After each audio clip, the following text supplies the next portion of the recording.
I went from being very popular to pretty much a hermit because I just closed out the world pretty much.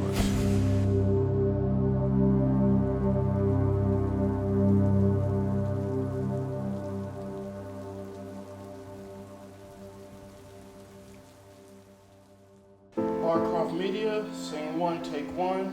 Mark. My name is Tony Perkins. I am 57 years old and I'm from St. Louis, Missouri. I have about 7 keloids on my body.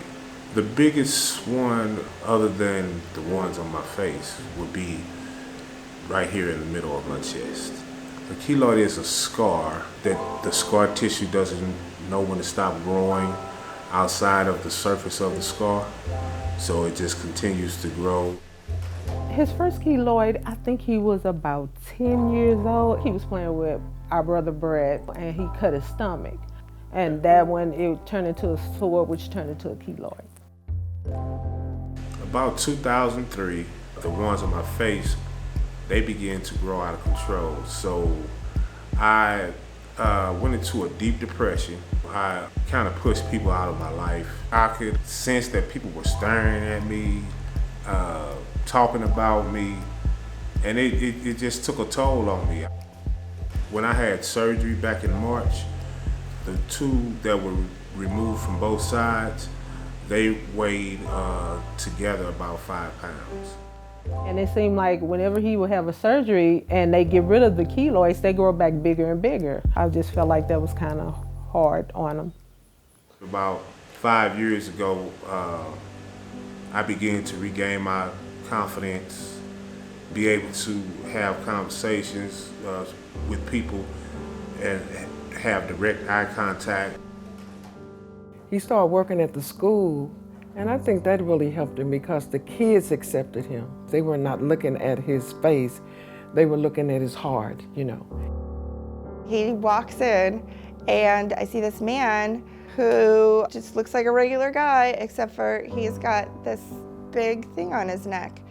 And I was kind of in a state of shock. I was kind of like, oh, what's wrong with him? The kid sat down and he said, okay, you guys are probably wondering what's on my face. These are keloids, and that's it. I speak to the kids to let them know that, you know, when you see people different from you, it doesn't mean that you have to treat them different. There are people just like you. In middle school, I was bullied, like the whole 3 years, terribly.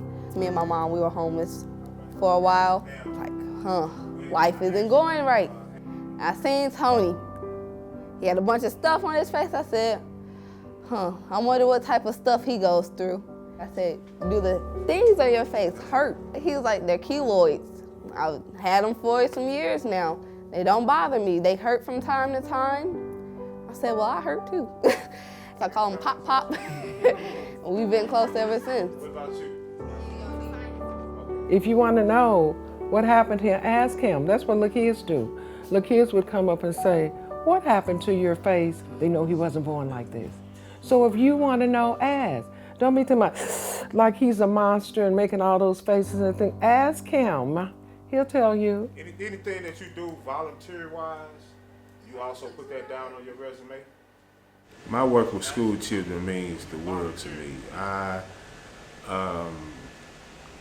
absolutely love what I do. He has overcome a lot, and it's impressive and it's empowering. It just goes to show that kids need someone that's going to be there for them. It doesn't matter if you have, keloids on your face or bad acne. If you care about them and you're doing your job, they're going to respond to that. I hope to, in the near future, become a motivational speaker. I want to go around the world and talk to people and share my experience with keloids. He's an amazing person. Like, you can't meet anyone else like Mr. Perkins.